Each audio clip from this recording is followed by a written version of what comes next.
Hey everyone, welcome back to my channel. It is your boy Tarek, and I'm back today with another Love is Blind review. Guys, I think we have one more episode after this, which I'm actually kind of glad about. Guys, let's wrap up the reviews. Let's wrap it up.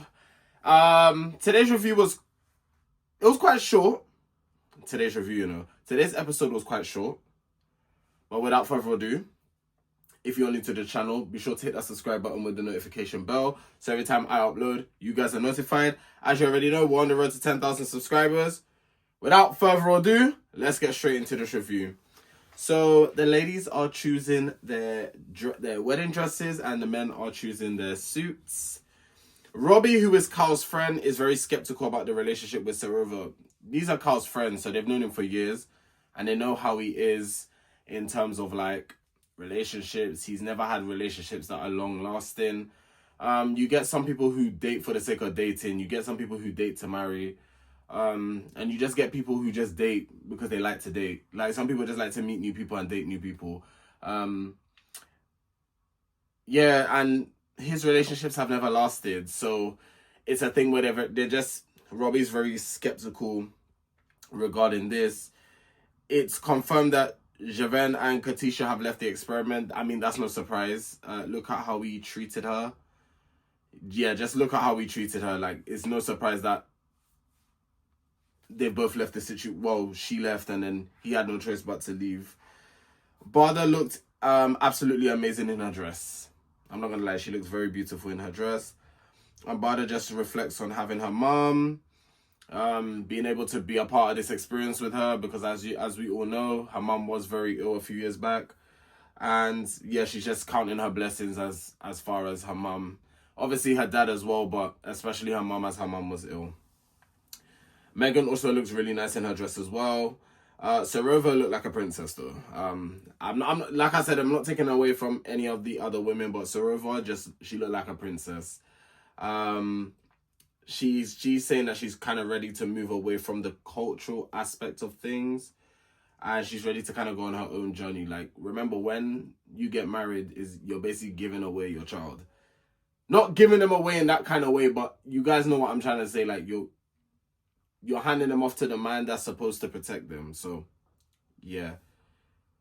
Ashleigh said that this experiment has taught that she is enough.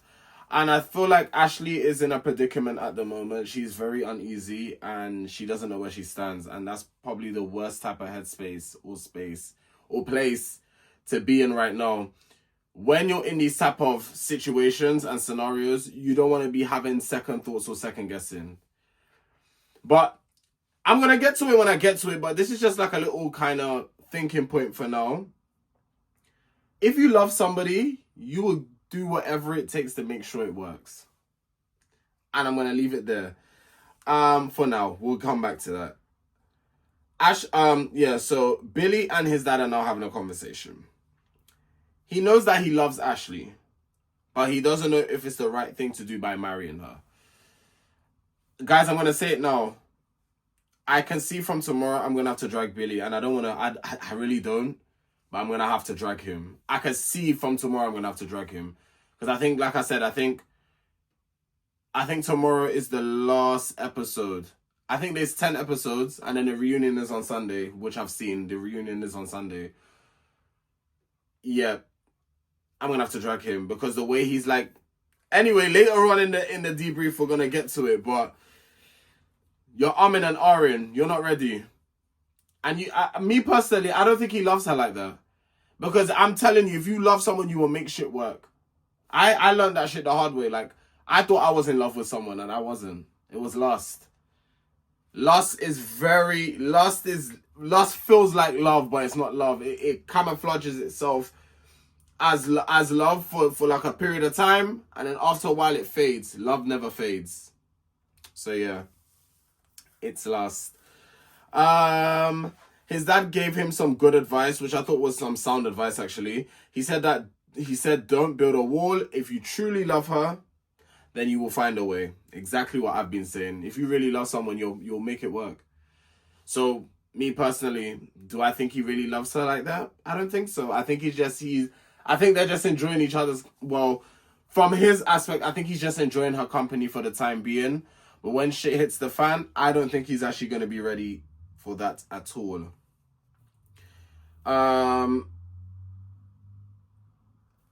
Ashleigh's dress, there was stuff behind it. I'm not sure if I was feeling it.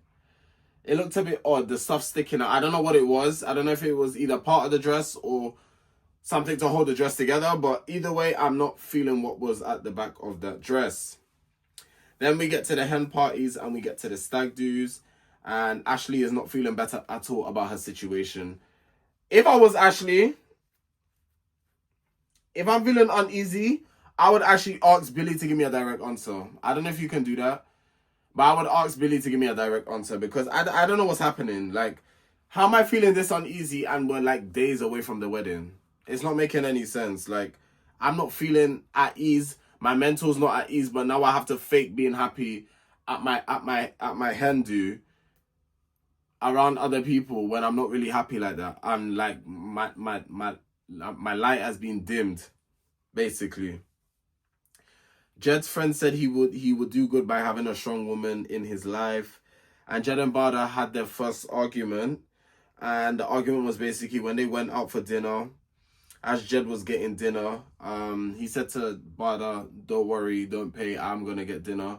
Because Bardha has seemed to be paying and getting a lot of things.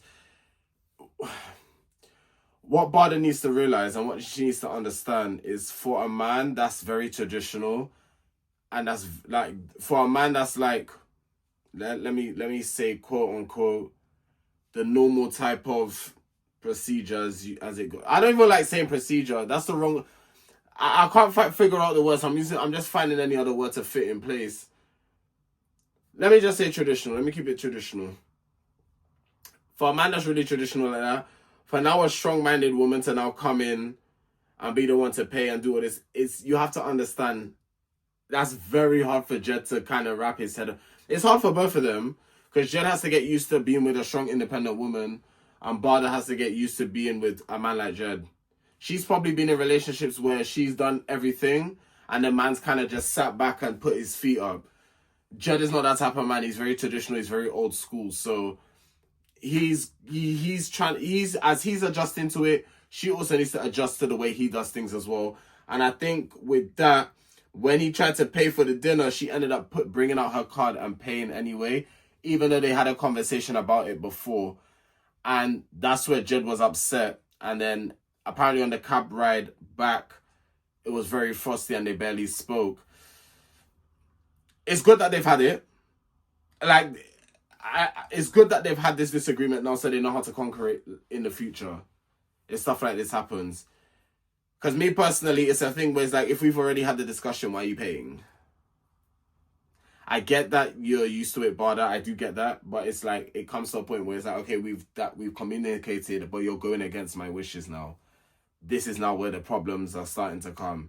I said I will pay. Let me pay. Okay? Like, me personally,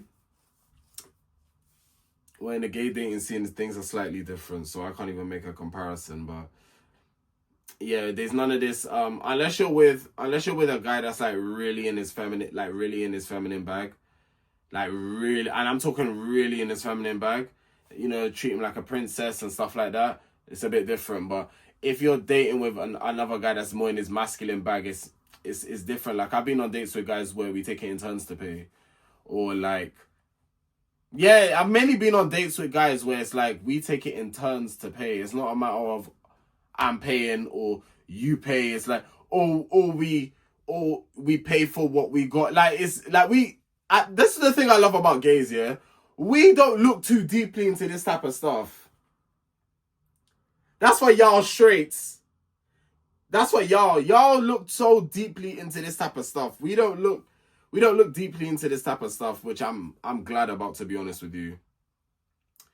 Bardha said right now that the situation is feeling very uncomfortable for her. For the ladies at their Hindu, Kitty Scott joins the ladies. Kitty Scott Claus is a drag queen. I've only seen a drag queen perform once. It's the best experience. I can't lie, if y'all ain't been to a drag show or been to like a club or a place where drag queens or these drag performances, I really highly recommend you go. Drag queens are actually the it factor. Like, go. If you haven't gone, go. They then have a shot off, and I'm not gonna lie, Megan aced hers. She's a dancer, so she already knows what to do. Like, she done what she needed to do. Amy ended up asking Ashleigh, is she ready for marriage? And she tells them about how Billy feels about the job thing, and the sisters are both saying that he's very selfish, and it is giving selfish, because it's like, why is it one way for you, but we can't come to a compromise? Why do I have to bend over backwards for you? And a marriage shouldn't be like that. A marriage is about compromising. So if I'm going to change my job or change a sector within my job, you're going to have to kind of do the same. It's not just I do this to satisfy you. And that's what it's giving. But I'm telling you, and I'm going to say it again, I'm going to end up dragging Billy. I promise you. I feel like he's wasting Ashleigh's time, and I'm not happy about it. If he says yes, then cool, I won't have to drag him because he's following through. But if he doesn't say yes, I'm gonna have to drag you because you're wasting her precious time. For what? You could have told her at the start, or you could have told her when you found out what her job was that this isn't gonna work, but you let it get up all the way to the end for you to say no. No, you would have to get dragged for that. I'm so sorry. Billy doesn't want his marriage to start off as he's traveling and as she's traveling with her job, and he's got his stuff going on with his work. What's his name? Carl asked Billy, if the wedding was tomorrow, are you saying yes or no? And Billy said that he's saying no, and he said this is the first time I've actually said no out loud. Yeah, I'm dragging this man tomorrow. I'm telling you that for free. I'm gonna end up dragging this man. The apartment stage is now over, and everyone ends up going their separate ways and going home. Ashleigh and Billy. Ashleigh feels very uneasy that Billy hasn't got like a certain answer. And Billy, I'm saying I already know his answer. I already know what he's going to say. From time he told Kyle that if it was tomorrow, it's a no. From time the man is umming and ahhing, it's a no. I'm sorry to break it. When someone is never sure, like if I ask someone a direct question, and they tell me yes, Tarek, they're sure, they're 100%. If you tell me maybe, I take that maybe as a no. Why does it have to be a maybe? If I'm telling someone maybe, it's just because like I'm giving them time to say. I'm giving myself time to tell them no. Because I realize every time I say maybe, like someone, like when my friends invite me out sometimes and I'm not in the mood, I'm like, oh, maybe I might come out later. Maybe means no. I'll be so real. So if any of y'all watch this and y'all ask me to come out and I say maybe, I mean no. I promise you. But then there has been times I've said maybe and I end up going out. So, well, that's like on a 10, 20% chance. Like I have to really be in the mood for that. But 9 times out of the 10, it's a no. I promise you. So yeah. Bardha and Jed said that Bardha said that she's not doing this twice and that they're going to do it right the first time. And then we go into Bardha and Jed's wedding day. And Bardha said since leaving the apartment, they have had a few more arguments.